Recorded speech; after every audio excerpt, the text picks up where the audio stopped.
If you haven't had a chance, watch the video of Ron up at Big Falls. It's epic. He lived with me for about a year and a half, and right after that video was taken, he made me watch it about 17 times. But there was this, I don't want to misquote the wrong person, but this philanthropist, when he died, he had accomplished oh so much. And this really applies to Ron. On his tombstone, this person had, it was put that while alive, he lived. One of our fellow hashers couldn't be with us today. He doesn't live here anymore. He lives out in DC. But he sent something for me to read about Ron. He was a very close friend of Ron's. This is from Leon Delkabaum, or as you guys know him, Brown Eye.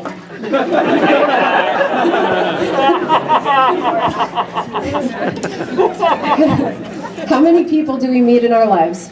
How many of those do you remember?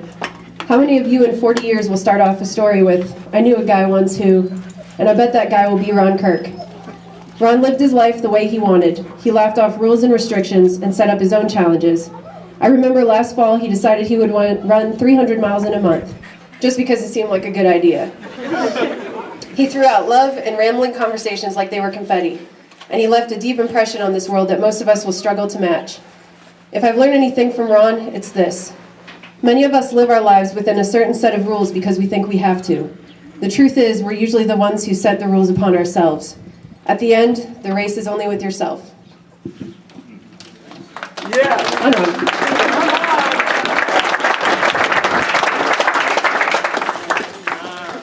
Come on, man! Come on, man! Well, funny you should mention that. So there you were. In a world where there you were. So most of you guys know the hash community, and you know what started out as this very innocent, fun camping canoe trip event turned into a lifelong bonding moment for some of us. And I have to, because I'm going to get choked up here at some point in time, because it's not really it's just a funny story. So we did this canoe trip, right? And part of the nightly activity was a scavenger hunt. And they divided us all up into teams. Team red, team blue, team yellow, and team green. Now, in all honesty, I don't remember a lot about the scavenger hunt. I know that there was a canoe oar and lack of clothes and some other things going on. But all I did, and we lost. We lost bad. Honestly, we lost bad. It was ridiculous.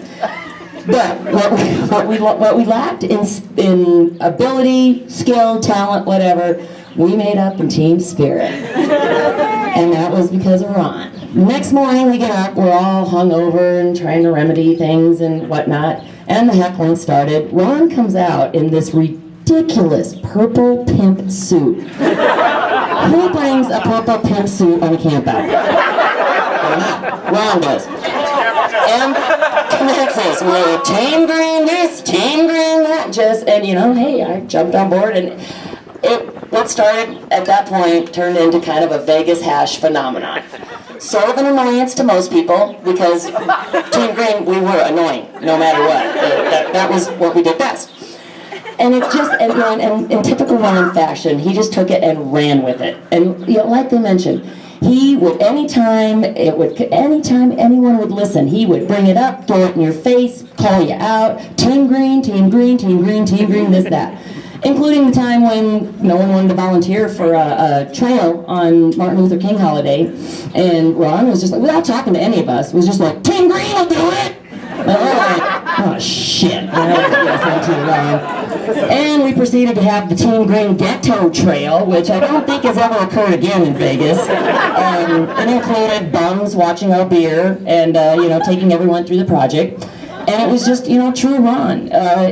Whatever it was, he took it to the extreme. Now I know there is a tradition in the hash that Harriettes often flash, the crowd or whatnot, or encircle whatnot. But Well, this right now is full on.